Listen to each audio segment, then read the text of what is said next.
I knew something was off the second my smart coffee maker started playing Taylor Swift at full blast instead of brewing my morning espresso. That wasn't just random interference, that was Karen.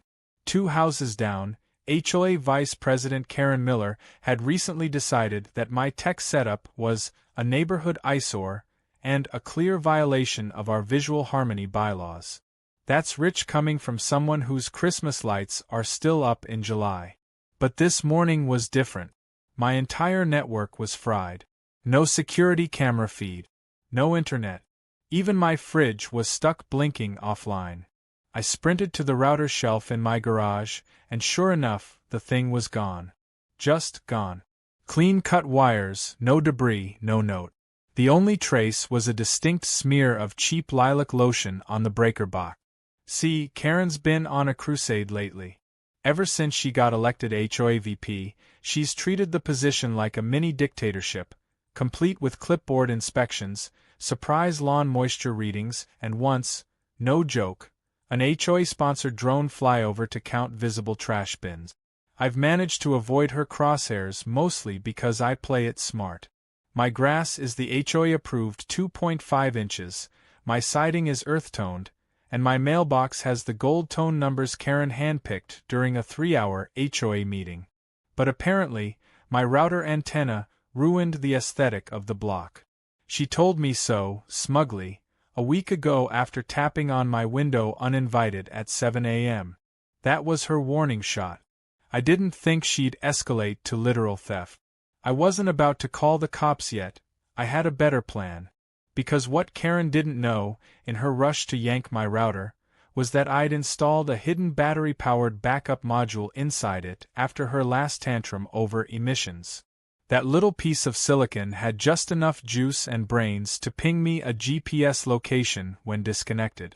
So while Karen was probably thinking she'd scored a major HOA victory, I was watching her living room light up on my laptop screen like it was Christmas morning. I took my time walking over. I wanted her to see me coming.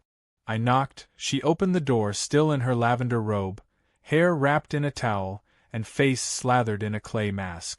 She blinked at me, surprised, maybe even a little afraid, as if I had psychic router locating powers. "Hey Karen," I said smoothly, "any chance you've seen a small black box with blinking lights and 2 antennas? Roughly the size of a conscience." Her lips curled in a smirk that tried too hard to look innocent. "Oh, that old thing? It was creating interference with my pacemaker. Dangerous stuff. I confiscated it for the neighborhood's safety." "You confiscated it?" I echoed, keeping my voice light even as my pulse raced. "And did you inform the HOA board or, I don't know, the actual owner before breaking into my property and stealing it?" Karen looked proud of herself. "Sometimes leadership requires bold action. Besides, you don't need it. Wi-Fi is a privilege, not a right." I thanked her with a sarcastic nod, turned on my heel, and walked away before I could say something that would blow the entire operation. Because here's the thing. If she thought she was at the top of this game, she hadn't realized I was the one who built the board. Back in my garage, I didn't even need the router back. What I needed was the data. The backup module wasn't just a GPS ping tool. It logged connection attempts. And Karen, being Karen, hadn't just used the router. She'd connected her entire home system to it. Phones, tablets, her laptop, even her HOA-issued security camera hub. And thanks to a lovely bug I'd never bothered to patch, I now had remote access to every bit of traffic she'd routed through my gear. I should have felt guilt, but honestly, all I felt was a cool, calculated satisfaction. Especially when I saw what she'd been browsing on her iPad at 2 a.m. Tuesday. I won't say exactly what it was, but let's just say it wasn't HOA bylaws. She also had a habit of Googling herself, arguing in Facebook comment threads under multiple burner accounts, and, most tragically, submitting over a dozen anonymous Yelp reviews for the local nail salon because they once refused to validate her parking. I could have gone nuclear right then. Leak it all. Post screenshots. Humiliate her publicly. But that's not how you dethrone a Karen. You let them build their pedestal a little higher. And then you pull the bottom brick. So I called an emergency HOA board meeting. I'm not even on the board, but I am a shareholder in the broadband cooperative that services our neighborhood. And per HOA rules, any shareholder in an essential utility has the right to propose a tech usage policy amendment if enough neighbors sign on. Took me about 6 hours, 2 cooler chests full of lemonade, and a whiteboard titled Karen's Wi-Fi War Crimes to get signatures from over 30 homeowners. Karen showed up to the meeting with her usual flair: tight bun, lavender pantsuit, 2 folders of what I assumed were printed emails. She looked smug as ever until she realized the meeting wasn't about me. It was about her. I began the presentation with a slideshow titled, How to Steal Wi-Fi and Alienate Neighbors. Every slide was a screenshot of her devices auto-connecting to my stolen router, with timestamps and locations clearly marked. Her mouth opened, then closed, then opened again like a goldfish realizing the tank is made of glass. That's fake, she shrieked, waving one of her folders like a shield. He hacked me. I turned to the crowd.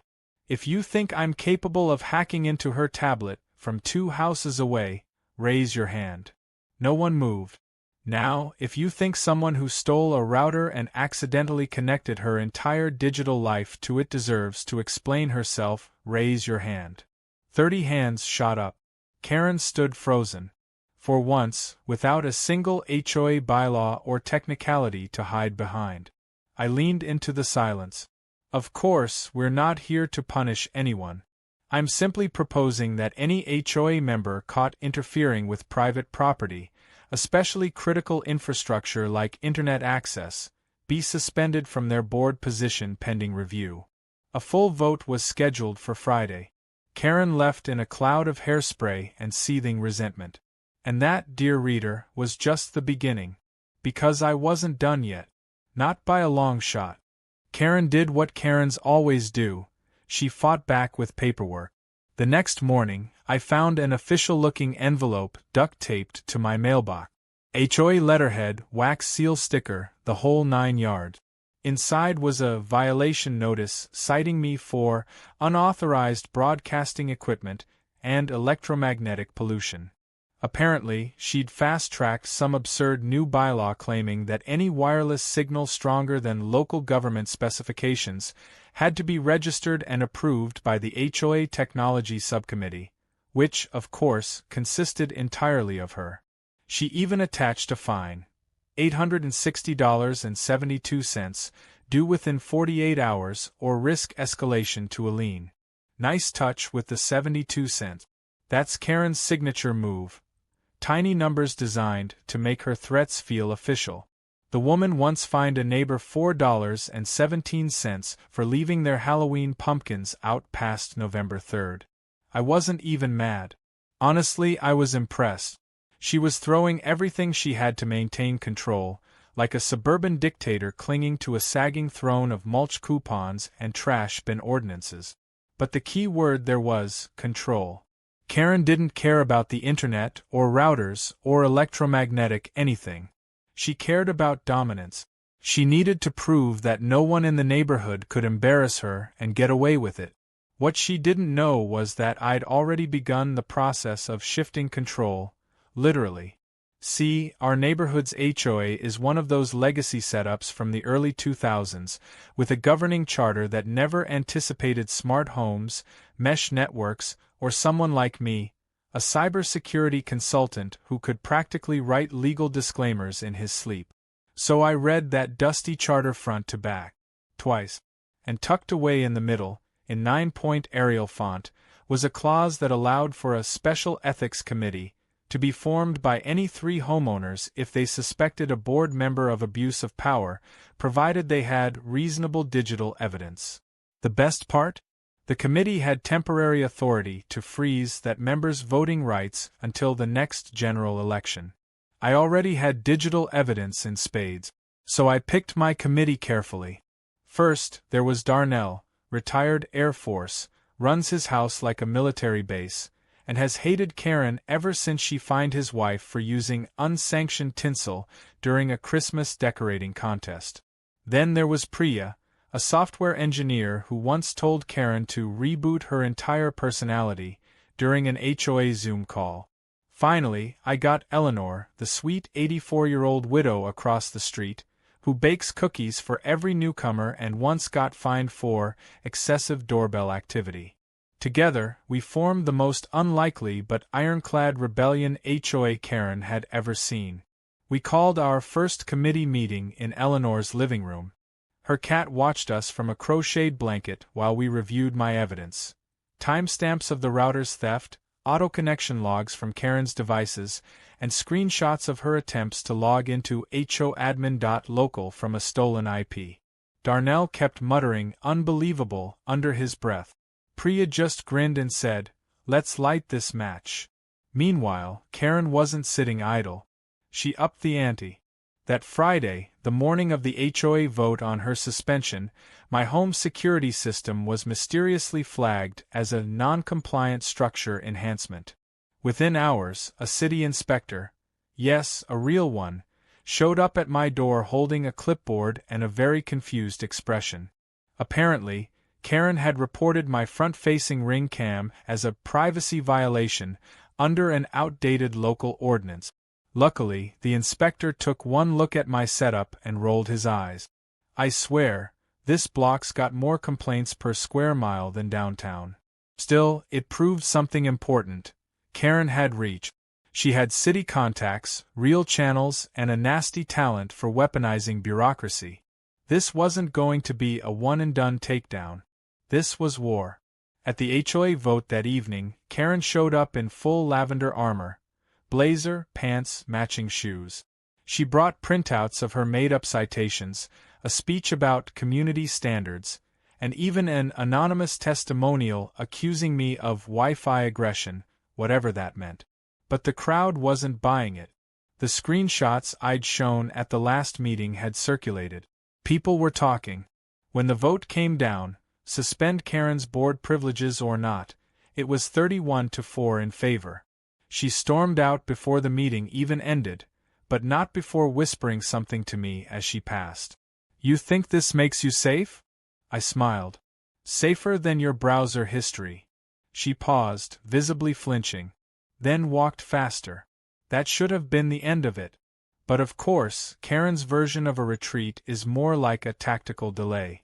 Because the next day, I woke up to find a massive banner zip-tied between two streetlight poles at the entrance to our block. "Don't let cyberstalkers run our neighborhood," it screamed in all caps, followed by a grainy, cropped photo of me from the HOA meeting, looking like a deranged tech bro mid-presentation. She'd even made a QR code that led to a homemade website accusing me of everything from digital manipulation to signal poisoning. But here's where she messed up.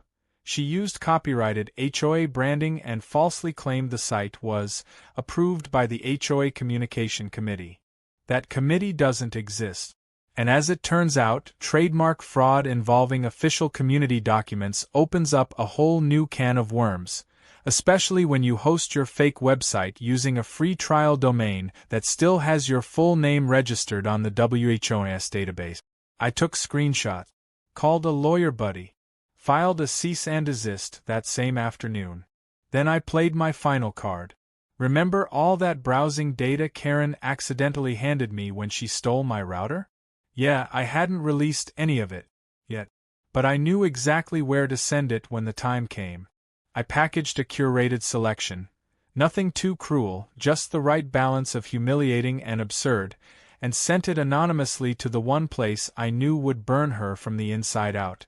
The community Facebook group. I used a burner account with the name RouterRick. The post was simple. No commentary. Just screenshots with timestamps. Searches like, "Can you get fired from HOA?" "How to reset someone else's Wi-Fi password?" and local mail messers discreet no reviews. The reaction was nuclear. Comments exploded. Laughing emojis rained from the heavens. The post had 87 likes and 46 comments in under an hour. And when someone finally asked, "Whose IP address is this traced to?" Another user responded with, Karen Miller's HOA account logged in at 3:42 a.m. on every one of these. By sunset, the banner was gone. So was Karen's last shred of neighborhood credibility. But the best part? That night, for the first time in weeks, my smart coffee maker brewed exactly on schedule. No Taylor Swift. No power glitch. Just one perfect cup of victory espresso. And I drank it with the lights off, watching from the shadows as Karen's own security camera caught her yanking lawn signs out of the ground in her bathrobe, her empire crumbling one passive-aggressive stake at a time. By the next morning, Karen had gone completely underground. No morning walks, no clipboard inspections, not even the usual screech of her screen door slamming as she berated passing joggers for suspicious energy. Her porch light, which normally flickered like a lighthouse of petty judgment, stayed off for the first time in years. It was the eerie silence of a storm that wasn't finished yet, just recalibrating. I thought we'd hit the climax. I thought wrong. 3 days later, my neighbor Jackson knocked on my door at 7:15 a.m., holding his tablet like it was radioactive. Dude, have you seen this? He shoved it into my hands before I could respond. It was a screenshot of an email. A chain, actually, between Karen and someone named Vincent. Karen was offering up access to the HOA's secure communications server in exchange for what she called a permanent digital solution. I scrolled down, and there it was. A PDF attached with my name in bold letters, labeled Target, Alpha. Vincent, it turned out, was not some shady hacker for hire. He was Karen's second cousin, a junior IT consultant with just enough technical skill to be dangerous and no moral compass to speak of. He worked for a low-rent data recovery company in another city and had once been caught phishing retirement accounts at a nursing home. Class act. Karen had paid him, via Venmo, no less, to set up a series of malware scripts aimed at infecting my smart home network. And not just annoying stuff like locking my thermostat. No, Vincent had crafted a payload that would log keystrokes, flood my router with packet requests, and, worst of all, attempt to wipe my backup drive.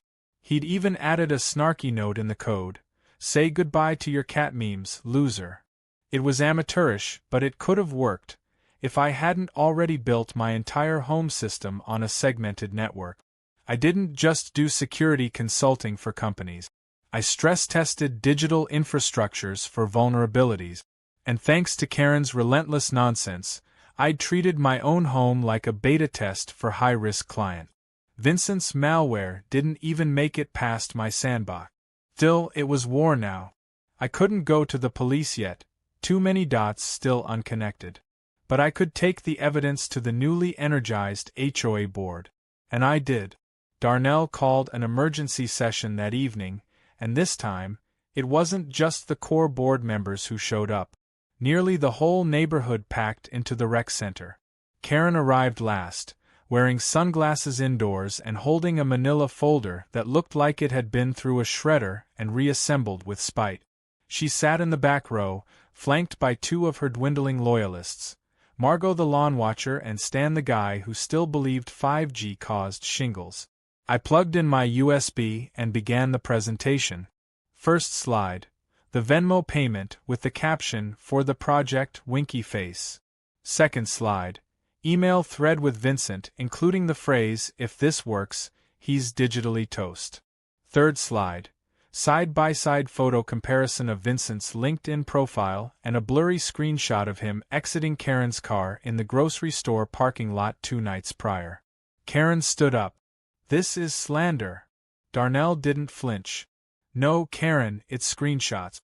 And unless you're going to explain why your cousin's code tried to breach a protected device on HOA member property, I suggest you sit down and let us finish." She hesitated, then dropped back into her chair like a deflated pool toy. I almost felt bad, almost. The board voted unanimously to begin a formal misconduct inquiry, the first in the HOA's history. Karen's access to internal communications, budget approvals, and rule enforcement privileges were suspended pending investigation. That should have been the final blow. But again, Karen wasn't the retreating type. She was the burn everything down on the way out type. Later that night, my power went out. Not the neighborhood, just my house. Lights, fridge, security cams, the whole system down. Even the solar inverter in the garage flashed an error I'd never seen before. My UPS backup kept my workstation alive long enough to check the logs. Someone had tampered with the breaker panel, physically. I went outside with a flashlight, and sure enough, the panel was cracked open, and a small copper wire had been wedged in to trip the mains. Not just sabotage. Risky, potentially lethal sabotage. I called the sheriff's non-emergency line. Not because I needed them to catch anyone, that wasn't their forte, but because I needed a record. A documented escalation. Then I set up a motion-activated camera hidden inside a lawn gnome. It sounds ridiculous, but those ceramic suckers are more useful than they look. The next night, around 2:47 a.m., the gnome blinked to life. Karen, wearing all black like she was auditioning for a community theater production of Ocean's 11, she crept around my side yard holding a flashlight wrapped in red cellophane. She crouched by my recycling bin, rifled through it, and then, because this woman is truly unhinged, took a photo of an empty Amazon box and emailed it to herself. I watched this live from my laptop, sipping tea like it was primetime television. The next day, I didn't confront her. I printed stills of the footage and added them to a new manila envelope labeled Karen's Midnight Safari. Then I delivered it to Eleanor, who'd become something of an archivist for our neighborhood resistance. She nearly choked on her scone laughing.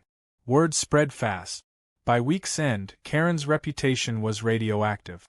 People who once feared her started openly mocking her. Teenagers set up a Karen meme shrine on the HOA bulletin board. Someone replaced her reserved parking sign at the rec center with one that read, "Reserved for Router Rick's #1 fan." She fought back the only way she knew how, one last attempt at control. She called for an emergency HOA recall election. Her plan was simple. Overwhelm the board with procedural chaos, tie them up in meetings and technicalities, and then quietly slip back into power through a rushed vote. She even managed to gather the minimum 25 homeowner signatures to trigger the process. What she didn't realize was that by this point, even her allies were leaking to me. I got a copy of her proposed candidate statement before it was finalized. It was a masterpiece of delusion. Karen Miller, longtime defender of neighborhood values, bravely confronted a hacker threat and took swift action to protect community data integrity. I didn't need to respond in words. I responded with a party. A full-blown block party. I called it Integrity Fest. We had food trucks, lawn games, a local DJ spinning vinyl, and projector screens set up on 3 lawns, each looping a slideshow of Karen's greatest hits. Her infamous Wi-Fi is a privilege, quote, screenshots from the email hack, and of course, the gnome footage. I didn't narrate. I didn't make speeches. I just let the truth play like an art exhibit. Karen didn't show up. She withdrew her name from the election 2 days later. Then she listed her house. No one made her. No one forced her out. But in a neighborhood that once quaked at her clipboard, now people greeted each other with, "Did you see Router Rick's new post?" Instead of, "Did you trim your hedges to code?" And for once, it felt like a community again. But the war wasn't over yet. Because buried deep in Karen's emails to Vincent was one final, cryptic message. Just in case things go nuclear, use the failsafe. He'll never see it coming. And that had me worried. I didn't sleep much after reading that email. Use the failsafe. He'll never see it coming. It felt like something out of a low-budget espionage thriller, except I wasn't Jason Bourne. I was just a guy trying to enjoy a stable Wi-Fi signal and keep lunatics from weaponizing the HOA. The problem was, I had no idea what Karen meant. A failsafe? What failsafe? I'd already shredded her data smears, cut her power plays off at the knees, and watched her social reputation implode in real time. What was left? I didn't have to wait long to find out. 2 days later, I came home from work to find a city-issued notice of investigation taped to my front door. According to the seal and the oversized red text, I was now under official review for operating an unauthorized surveillance network on residential property, which, if substantiated, could result in legal penalties, forced equipment forfeiture, and a restriction on future utility licenses. In layman's terms, I was being accused of running an illegal spying ring. That was the failsafe. I stood there reading it, heart thudding in my ears, as my neighbor's sprinklers clicked on across the street and the world otherwise kept turning like it wasn't about to implode. Karen had gone nuclear. And somehow, she'd roped in the city. I spent the evening dissecting the notice line by line. The accusation referenced multiple anonymous tips submitted to the city's tech enforcement unit, along with photographic evidence of surveillance-grade antennas, packet inspection tools, and, my personal favorite, a claim that I was data mining neighborhood children. I laughed out loud at that one, though it came out sounding a lot closer to panic than amusement. She hadn't just tried to ruin my reputation. She was now trying to trigger a formal criminal investigation. I called my attorney. Then I called Priya. By the next morning, the three of us were seated in my living room with printouts, IP logs, and about a dozen annotated photographs. Priya was scanning through the supposed evidence the city had received. This photo of your surveillance array?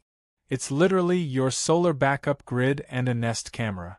She flipped to the next one. And this one's just your garage door sensor. I helped you install that last fall. My lawyer wasn't as amused. Unfortunately, in this climate, once the accusation's made, the burden shifts. You'll need to prove it's not what she claims. And if I don't? He gave a tight smile. Best case? A fine. Worst case? They could temporarily shut off your access to internet service pending an audit. Karen wasn't trying to win anymore. She was trying to bury me under paperwork and suspicion. Death by 1,000 bureaucratic cut. But she made a critical mistake. She underestimated how seriously I take receipt. Remember those router logs? The ones that recorded every device Karen connected to when she stole my equipment? One of them included a peculiar MAC address that didn't belong to her phone, tablet, or computer. I'd noticed it months ago but hadn't bothered digging into it. Now I did. I traced it back to a device labeled KM Bodycam 01. Karen had connected a literal wearable body camera to my router. A little sleuthing through the device fingerprinting data revealed its make and model, including its default storage location. Better yet, I still had cached access to the footage, every file she'd synced while testing the device, probably to justify her imaginary neighborhood patrol initiative. The files were laughably unhinged. There were clips of her creeping around people's driveways, whispering narration into the mic like she was filming an undercover exposé. One clip showed her following a teenager on a skateboard while ranting about unauthorized street loitering. Another featured her scolding someone's cat for failure to remain on private property. But one video changed everything. It was time-stamped 3 days before my investigation notice and showed Karen sitting in her living room with a man I recognized immediately. Vincent.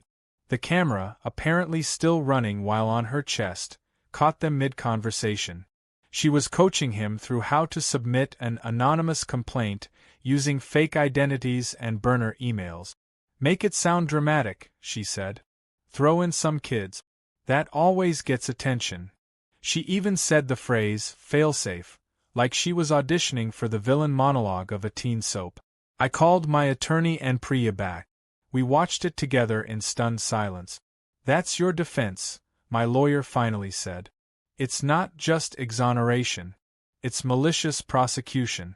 If the city acts on a fraudulent tip, knowingly, you can push back hard. But if they act unknowingly and this goes public, Karen's cooked. Still, we had to tread carefully. I prepped a formal response to the city's investigation notice with my lawyer's help, attaching technical breakdowns of every device in my home and documentation that proved they were legal, certified, and in no way used for surveillance beyond home security. I kept the footage from Karen's body cam in my back pocket, unmentioned for now. Meanwhile, Priya had an idea of her own. She approached a friend at our local news outlet. The kind of beat reporter who lived for small-town drama with tech undertones. The story was perfect. A neighborhood feud spiraling into digital sabotage, false accusations, and a rogue HOA member using city processes as a personal weapon.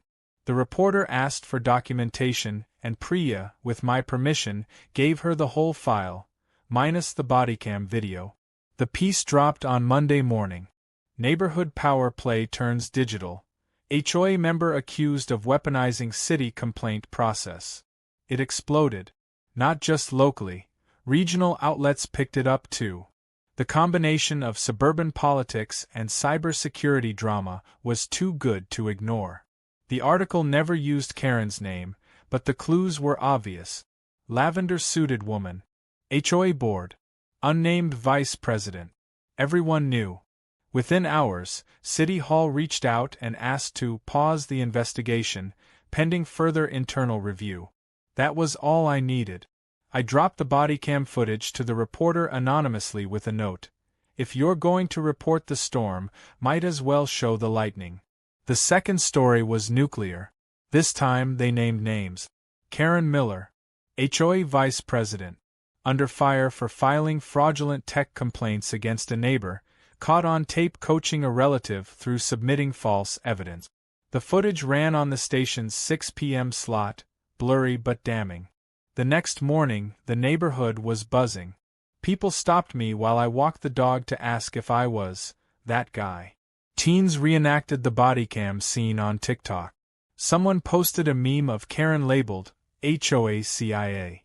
But the best moment came 2 days later, when a white city SUV pulled up to Karen's house. 2 plainclothes officials walked inside. 10 minutes later, they emerged with 2 boxes. Documents, electronics, who knows. Karen didn't come out. She didn't even peek from the blinds. By week's end, her position on the board was officially vacated, due to ethics violations and ongoing legal review. The HOA filed a civil suit to recover damages for misuse of authority. And neighbors began circulating a petition to have her banned from holding any community position ever again. There's a particular kind of chill that seeps into your spine when a file called finaloption.zip appears out of nowhere in an encrypted folder you didn't think anyone else even knew existed. Especially when it's from someone who's already weaponized your HOA, your city, and your Wi-Fi signal against you. I stared at the file for a good 5 minutes, my cursor hovering over it like it might detonate if I blinked too fast. I wasn't about to open it raw. I cloned it to a virtual sandbox first. Isolated, air-gapped, totally disconnected from my network. If this thing was a digital landmine, I was going to trigger it safely. Then I cracked it open. Inside were 3 files, a document labeled Agreement, a folder titled Evidence, and a video file named watch_me_last.mp4. I opened the document first. It was a letter, actually more like a manifesto, typed in Times New Roman because of course it was. It read, "To whom it may concern, and you know who you are. This is not an admission of guilt. It is, however, a conditional offer. You've won the neighborhood, the headlines, and the favor of the sheep. Congratulations. But we both know truth is a much more flexible commodity. Contained within this folder are several materials that, if made public, will cause harm, not to me but to others. Neighbors, friends, maybe even your precious committee allies. There are things people don't want known, and you've made yourself the steward of secrets. If this goes any further, if another article runs, if one more video airs, this folder goes public. You have 72 hours. KM. I stared at it, then opened the evidence folder. It was a mess of digital junk, screenshots of neighbors at parties, close-ups of overfilled recycling bins, a scan of an old traffic ticket one guy had apparently buried under a different name. It was the kind of dirt that only someone with too much time, a telephoto lens, and zero respect for boundaries would collect. It was also laughably toothless. This wasn't a threat. It was a desperate bluff, a last-ditch attempt to claw back control with the digital equivalent of mean post-it note. Still, I checked the timestamp. Some of the files were recent. Too recent. Which meant that even while under investigation, even while claiming innocence, Karen had still been documenting people, digging through trash, and lurking behind her blackout curtains like some suburban big brother. But that wasn't what caught my eye. The final file, the one marked watch_me_last, wasn't timestamped. That was odd. I clicked play. It opened on Karen, seated at her desk, lit by the pale glow of her computer screen. She looked tired. The usual ironed perfection was gone. Her hair was loose, her eyes baggy, and for the first time since this mess started, she looked human. She sighed, then stared directly into the lens. If you're watching this, you've probably already made me a villain. Maybe I deserve that. But let me tell you something about this neighborhood. It rewards obedience and punishes pride. I know because I tried to fix it. She leaned forward, voice low. They laughed at me at my first HOA meeting. They said I didn't understand how things worked. So I learned. I learned every bylaw, every loophole. I learned who hated who cheated on their taxes, who left their trash can lid cracked just enough to draw raccoons. And I used it. Because power is all people respect here. I didn't want to rule, I wanted to survive. The video flickered. A cut. Karen again, more composed now, hands folded. You think I'm some cartoon witch with a clipboard. But I spent 10 years taking care of this neighborhood when no one else would. I stopped construction scams. I caught a guy stealing packages and chased him in my bathrobe. And yes, I filed complaints. Because if you give people an inch, they turn their yards into junkyards. I was the last barrier. Another cut. This time, she looked older somehow. But maybe I went too far. Maybe I forgot that people aren't code to be debugged. They're messy. Emotional. Like me. She paused, visibly biting back tears. And maybe you're not the enemy I thought you were. You're clever. You're dangerous. But you care too. You didn't just burn me down. You organized. You made people laugh again. Maybe the neighborhood's better with you watching it. Another pause. Just, don't become me. Then the screen went black. No credits. No last twist. Just darkness. I sat there for a long time. The woman had tried to destroy me, frame me, and humiliate me in front of my entire community. And yet, part of me pitied her. Because beneath all the paranoia and pettiness was someone who'd been eaten alive by her own obsession with order. I copied the files. Then I deleted the zip from the drive. Not because I was scared, but because I refused to play her final game. That week, the HOA voted to restructure the board entirely. No more single-point vetoes. No more unchecked power. Darnell became president, Priya took over community relations, and Eleanor, God bless her, became the unofficial director of Vibes. We started hosting block dinners again. Kids played street hockey without someone documenting their shoelace colors for a noise complaint. Karen put her house up for sale. Quietly. No farewell post. No clipboard confessional. One morning, a moving truck pulled up, and by evening, she was gone. The next day, I found a package on my porch. No return label. Inside was a single router, my old one, clean, wrapped in bubble wrap, and taped to the top, a post-it note with 5 words, written in all caps. Wi-Fi is a right, K. I laughed. I actually laughed out loud, standing there in my driveway like an idiot. Maybe it was her version of a peace offering. Or maybe it was just Karen's way of flipping the bird one last time. Either way, I plugged it in. The network name? I changed it to something new. Long live Router Rick. Password? I left it open. And I smiled, because for the first time in months, the signal was strong, the air was quiet, and the only thing left buzzing was my coffee maker, brewing me a fresh cup of freedom.